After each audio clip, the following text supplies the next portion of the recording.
Falemos com franqueza. O desporto que 3 mil milhões de pessoas consideram seu, um jogo nascido em campos enlameados junto a fábricas, inventado por mineiros e operários siderúrgicos, jogado com trapos enrolados em becos de 6 continentes. É hoje dirigido por um homem que entregou um prêmio da paz a Donald Trump, permite que adeptos paguem $8.000 por um lugar na final e acaba de anunciar que tenciona continuar a comandar toda a máquina até 2031. E a parte mais extraordinária? Ninguém dentro da FIFA consegue travá-lo, mas alguma coisa está a mudar. Algo acaba de acontecer à porta fechada, algo que a liderança da FIFA esperava nunca mais voltar a enfrentar. E se compreendermos a história que nos trouxe até aqui, percebemos exatamente por que razão este momento parece diferente. A 27 de maio de 2015, Zurique acordou como em qualquer outra manhã.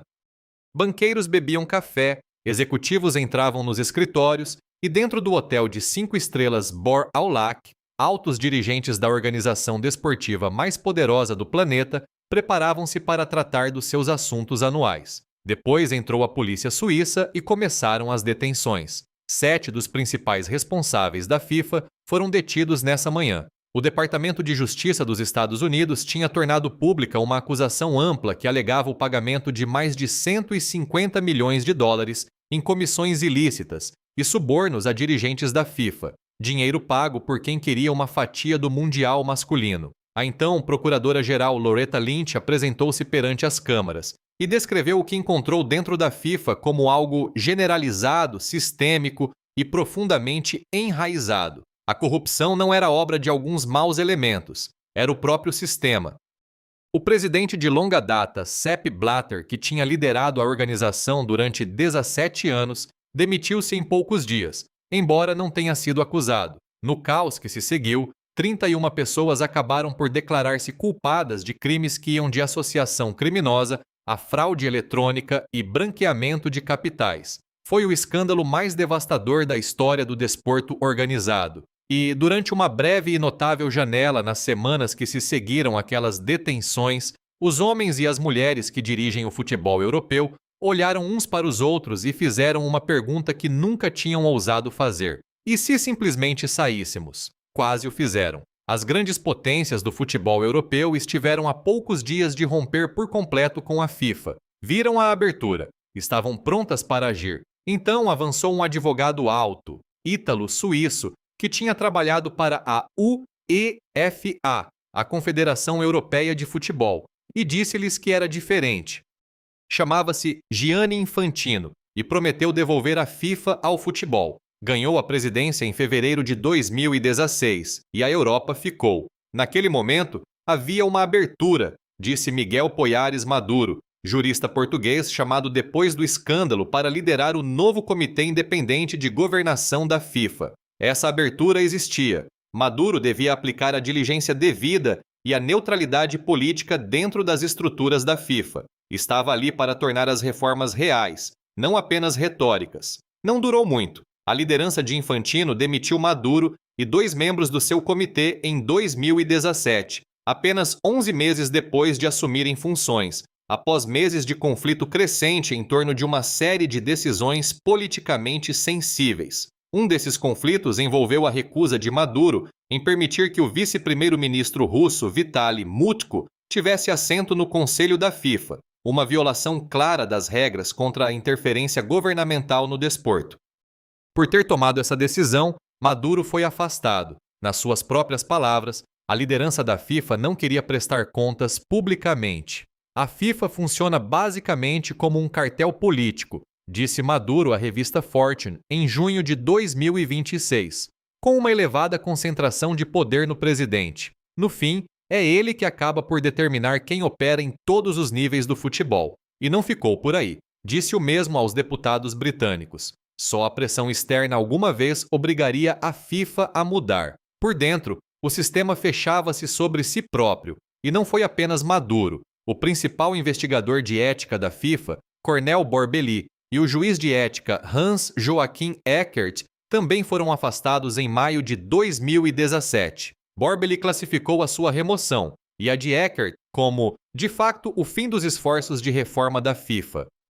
Investigadores que mais tarde obtiveram e-mails internos descobriram que o próprio Infantino estava a ser investigado por graves violações éticas precisamente no momento em que avançou para despedir as pessoas que o investigavam. A nova presidente da Câmara de Investigação do Comitê de Ética afirmou depois que Infantino não estava sob investigação. O registro dos e-mails contava outra história. É esta a base daquilo com que estamos a lidar, não um órgão dirigente que caiu em maus hábitos. Uma máquina política construída para manter o poder concentrado e eliminar qualquer pessoa que ameaçasse essa concentração. As palavras de Maduro, cartel político, foram escolhidas com cuidado por um homem formado em direito e governação. Ele quis dizer exatamente isso. Falemos agora de Gianni Infantino, porque ele é o motor de tudo o que aconteceu desde então. Tem 56 anos.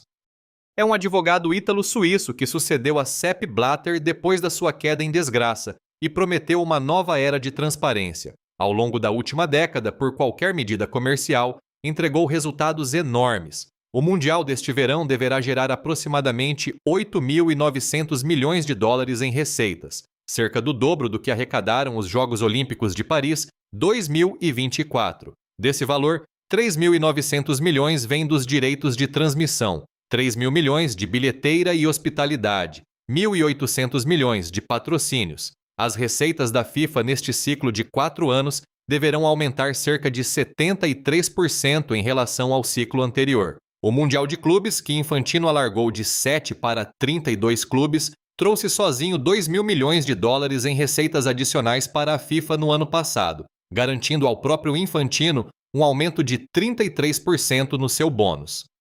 O seu pacote anual total de remuneração é estimado em 6 milhões de dólares. Os seus defensores dirão que isto é competência. Os seus críticos dirão que o dinheiro é o mecanismo de controlo. É assim que o dinheiro funciona. A FIFA tem 211 associações membro, uma em quase todos os países do mundo. De 4 em 4 anos, cada uma dessas associações recebe um pagamento da FIFA. No âmbito do sistema FIFA Forward, implementado por Infantino em 2016, esse pagamento pode chegar a 8 milhões de dólares por associação ao longo de um ciclo de 4 anos, para desenvolver o desporto. Grande parte desse financiamento segue para nações mais pequenas e mais pobres. As Jordânias, os Uzbequistões e as Curaçaos que se qualificaram para este Mundial, em parte porque a expansão da FIFA criou mais lugares precisamente para esses países. E, em junho de 2026, cada uma das 48 equipas participantes tem garantidos pelo menos 12 milhões e meio de dólares da FIFA. A generosidade é real, as amarras também. Cada uma dessas 211 associações tem um voto para presidente da FIFA. A enorme China, um voto. A minúscula Samoa, um voto. Nações cujas federações nacionais dependem dos fundos da FIFA para sobreviver operacionalmente. Um voto cada, tal como Inglaterra, Alemanha ou Brasil. O jornalista francês Simon Bowley, no seu novo livro FIFA Connection, Inquérito ao Sistema Infantino, descreve com precisão clínica o que isto cria, um sistema de vassalagem. As associações dependentes do dinheiro da FIFA são incentivadas a apoiar o homem que o distribui. Hoje, o primeiro critério deste organismo global é o dinheiro, escreve Bowley, e o presidente nem sequer tenta escondê-lo. O resultado é que Infantino foi reeleito 2 vezes sem oposição e já anunciou a intenção de se recandidatar em 2027. Pelas regras da FIFA, um presidente pode cumprir até 3 mandatos consecutivos de 4 anos. No entanto, os primeiros 39 meses de Infantino no cargo, desde 2016, não foram contabilizados como mandato completo, uma interpretação técnica que, na prática, lhe abre caminho para permanecer no poder até 2031. No 76º Congresso da FIFA, em Vancouver, em maio de 2026, confirmou esses planos de voltar a candidatar-se. Segundo relatos, conta com o apoio de 111 nações membro da Ásia, de África e da América do Sul. Nenhum adversário se declarou. A eleição é uma formalidade. Um homem, sem concorrência, controlo total sobre o desporto que 3.000 milhões de pessoas veem. Isto não é um órgão de governação, é um monopólio vestido de árbitro.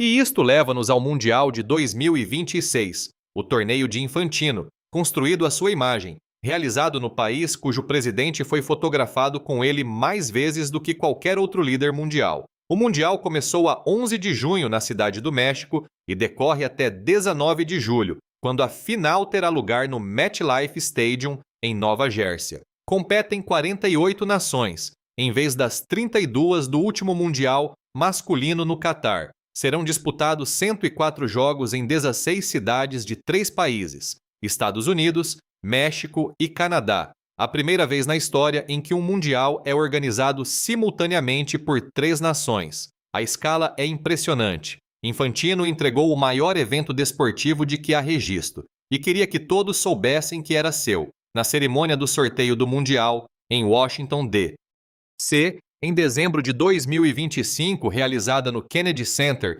Infantino entregou a Donald Trump um prêmio recém-criado, o primeiro prêmio da paz da FIFA. O prêmio foi descrito como uma distinção a indivíduos que tomaram medidas excepcionais e extraordinárias pela paz, e ao fazê-lo, uniram pessoas em todo o mundo. Trump aceitou o troféu e a medalha e disse, à sua maneira característica, "O mundo é agora um lugar mais seguro." O The Guardian relatou um sentimento crescente de embaraço entre responsáveis intermédios e superiores da FIFA perante a decisão. A Al Jazeera documentou críticas generalizadas de dirigentes e jogadores de futebol que classificaram o prêmio como uma politização do desporto. A FIFA reafirmou o seu compromisso com a decisão e não respondeu ao que chamou rumores de preocupação interna. Para perceber por que razão esse prêmio importa para lá da imagem, é preciso compreender a relação que representa.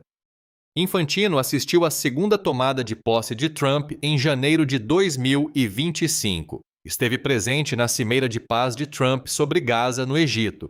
Foi fotografado ao lado de Trump na Casa Branca e em vários palcos internacionais. A parceria não é subtil e não é acidental. O Mundial de 2026 exigia a cooperação do governo dos Estados Unidos ao mais alto nível. A FIFA precisava de Trump. Trump queria o Mundial. Cada um deu ao outro algo valioso. O Prêmio da Paz foi o recibo. Essa relação também produziu alguns dos momentos mais desconfortáveis na preparação do torneio. As ordens executivas de proibição de viagens de Trump, que entraram em vigor a 1 de janeiro de 2026, impuseram restrições totais de entrada a cidadãos de vários países. 4 desses países, Irão, Haiti, Senegal e Costa do Marfim, qualificaram-se para o Mundial. Irão e Haiti enfrentam restrições completas. Senegal e Costa do Marfim enfrentam restrições parciais. Ao abrigo das exceções, jogadores responsáveis das equipas e familiares diretos que viajem por motivos ligados ao Mundial podem entrar nos Estados Unidos. Os adeptos não. Julien Kouadio, presidente do Grupo Nacional de Adeptos da Costa do Marfim, confirmou que os adeptos residentes no seu país viram os vistos recusados. Não há exceção para eles. Treinaram, qualificaram-se, conquistaram o seu lugar, e os seus apoiantes não podem segui-los. Infantino entregou a Trump o Prêmio da Paz da FIFA. A administração Trump proibiu, na prática, os adeptos de 4 nações qualificadas de assistir ao torneio. A FIFA não retirou a competição. A FIFA não emitiu qualquer protesto formal. A FIFA, nas palavras de um antigo responsável, disse aos adeptos indignados para terem calma. Depois há os bilhetes. O Mundial de 2026 tem os preços de bilhetes mais elevados da história do torneio. A FIFA utilizou pela primeira vez preços dinâmicos, um modelo variável em que os custos flutuam consoante a procura. O preço médio dos lugares mais baratos nos jogos de abertura nas cidades anfitriãs dos Estados Unidos varia entre 253 e 1.399 dólares, segundo uma análise da NBC News. O preço médio de revenda dos lugares baratos para a final no MetLife Stadium é de 8.586 dólares. No próprio mercado de revenda e troca da FIFA, bilhetes para a final foram listados por milhões de dólares. Nessa plataforma, a FIFA cobra uma taxa de compra de 15% ao comprador e uma taxa de revenda de 15% ao vendedor. Quando os bilhetes foram colocados à venda geral pela primeira vez em dezembro de 2025, os bilhetes mais baratos da fase de grupos começavam nos 140 dólares. Os bilhetes mais baratos para a final começavam nos 4.185 dólares. Grupos de adeptos em todo o mundo reagiram com revolta. A Football Supporters Europe acusou a FIFA de uma traição monumental. No final de 2025, sob enorme pressão, a FIFA introduziu uma nova categoria de bilhetes a $60 para adeptos das equipas participantes. As associações nacionais cujas seleções disputassem cada jogo receberiam 8% dos bilhetes desse encontro a um preço fixo de $60. Mas o mercado geral continuou a funcionar com preços dinâmicos. Uma falha no site, no início de junho de 2026, deu por engano bilhetes gratuitos a alguns adeptos. A FIFA enviou-lhes cartas de exigência, ordenando que pagassem no prazo de 7 dias ou perdessem os lugares. Os procuradores gerais de Nova York e Nova Jersey anunciaram no final de maio de 2026 uma investigação formal às práticas de bilheteira da FIFA. Uma sondagem da Ipsos revelou que 59% dos americanos dizem que o custo total de assistir a um jogo do Mundial é demasiado caro para o americano médio. 2% disseram que era acessível. Até Trump, cuja administração ajudou a viabilizar a arquitetura política do torneio, disse aos jornalistas em maio que também não pagaria $1.000 por um bilhete para ver a seleção masculina dos Estados Unidos. A lenda do futebol Gary Lineker, vencedor da Bota de Ouro no Mundial de 1986, manifestou receios sobre o que o modelo de preços da FIFA faz à alma do desporto. O grande encanto do Mundial, a alegria dele, são os adeptos brasileiros a chegarem aos milhares, e os argentinos e os neerlandeses vestidos de laranja. Mas será que a FIFA vai afastá-los pelo preço? Vai ser tudo puramente corporativo? Como é que as pessoas podem pagar estes valores? Perguntou Lineker. No Qatar 2022, adeptos argentinos venderam os carros para chegar aos jogos. Desta vez, isso não chegará. A história de capa da revista Fortune de junho-julho de 2026 colocou a pergunta decisiva: terá o Mundial tornado a FIFA demasiado grande para falhar? O artigo citava Bonita Merciades, antiga dirigente do futebol australiano que ajudou a expor a corrupção da FIFA nos anos 2000. A FIFA é quase demasiado grande para falhar ou demasiado grande para desmontar. Reformá-la, disse, é muito, muito difícil. Todos querem que o seu país ganhe o Mundial. Esta última frase é a chave para compreender por que razão o controle da FIFA se revelou tão duradouro. Nenhum jogador arrisca ser afastado do Mundial. Nenhuma nação arrisca perder o seu lugar. Quando 12 clubes europeus ricos tentaram criar uma Superliga Europeia dissidente em 2021, Infantino limitou-se a dizer-lhes: ou estão dentro ou estão fora. A ideia colapsou em 48 horas. Nenhum jogador ousou arriscar uma suspensão do Mundial. A Foreign Policy descreveu a situação atual como o momento Versalhes da FIFA, uma referência ao afastamento histórico da corte real francesa em relação à população que governava. A FIFA vende camisolas de edição limitada das cidades anfitriãs por $375 cada, cerca de 37% do orçamento alimentar mensal de uma família americana média de 4 pessoas. A organização apresenta-se como uma entidade sem fins lucrativos. Espera $9 mil milhões em receitas deste único torneio. Cerca de 80% dos hotéis americanos em cidades anfitriãs comunicaram reservas para o Mundial abaixo das expectativas à entrada de junho. As multidões virão porque o futebol atrai as pessoas, mas a realidade econômica deste Mundial já o tornou no mais controverso da história. E é aqui que esta história muda. Porque a mesma pergunta que as potências do futebol europeu fizeram nos dias posteriores às detenções no hotel em 2015 está a ser feita novamente agora. Em reuniões à porta fechada ao mais alto nível do futebol europeu esta semana, as nações que controlam mais de $100 mil milhões em receitas do futebol discutiram formalmente a criação de uma estrutura que não precise da FIFA para funcionar. Inglaterra, Alemanha, França, Espanha, Itália, Países Baixos, Brasil, Argentina. As 8 nações que geram a esmagadora maioria do valor comercial do futebol mundial sentaram-se numa sala e fizeram a pergunta que a FIFA passou 2 décadas a garantir que ninguém fizesse em voz alta.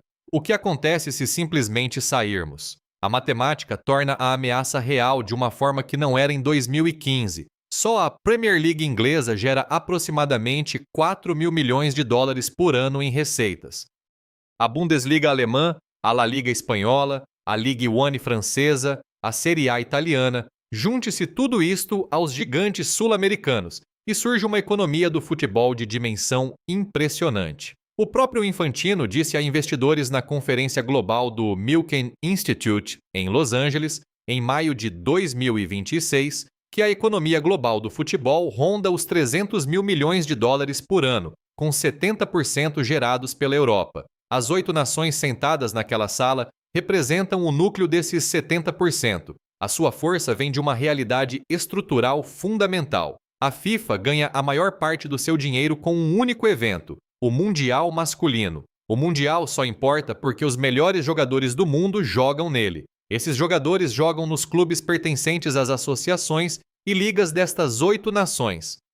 Retirem-se essas nações, e o produto que a FIFA vende a emissoras e patrocinadores por milhares de milhões de dólares deixa de ser o produto pelo qual alguém pagaria milhares de milhões. É isto que torna o momento atual genuinamente diferente de todos os outros momentos de pressão reformista desde 2015. Infantino não pode despedir este comitê. Não há comitê para despedir. Há 8 federações de futebol soberanas, que representam o motor comercial do futebol mundial, a perguntar se o acordo atual ainda as serve, ou se serve apenas a ele. A questão de como seria uma verdadeira reforma da FIFA, se algum dia chegar, é complicada pela mesma matemática estrutural que torna a posição de Infantino tão entrincheirada. 211 associações membro, a maioria dependente de fundos da FIFA, cada uma votando em pé de igualdade com as nações mais ricas do mundo. Esse sistema não se corrige sozinho. Miguel Maduro disse-o claramente aos deputados britânicos depois de ser despedido. Só a pressão externa forçaria a mudança. Tinha razão, então. A pressão externa que se acumula hoje, das 8 nações, dos grupos de adeptos que apresentam queixas formais à Comissão Europeia sobre os preços dos bilhetes, dos procuradores gerais estaduais que abrem investigações em Nova York e Nova Jersey, da Fortune, da Foreign Policy e de todos os grandes meios que cobrem o Mundial de 2026 tanto como história política quanto desportiva. É a pressão mais concentrada que a FIFA enfrentou desde que a polícia suíça entrou naquele hotel de Zurique há 11 anos. A Arábia Saudita garantiu os direitos do Mundial de 2034 no final de 2024 como única candidata, depois de a FIFA romper com o precedente ao exigir que os seus membros votassem nas sedes de 2030 e 2034 na mesma reunião. Isso deixou apenas a Arábia Saudita, um importante apoiante financeiro da FIFA, com uma candidatura pronta para o evento posterior. Todo o processo revelou até que ponto a tomada de decisões da FIFA tem sido moldada pelas relações entre Infantino e os estados do Golfo. O príncipe herdeiro saudita Mohammed bin Salman está entre os líderes estrangeiros com quem os críticos de Infantino dizem que ele cultivou laços invulgarmente próximos. O Mundial de 2026 terminará a 19 de julho. As contas serão acertadas dentro de campo. O espanhol Lamine Yamal, de 18 anos, filho de imigrantes africanos de rendimentos modestos que foi descoberto aos 10 anos por um olheiro atento do Barcelona, deverá ganhar até 46 milhões de dólares este ano e é uma das estrelas centrais do torneio. O futebol em si será extraordinário, quase sempre é, mas depois do apito final, a questão estrutural permanecerá.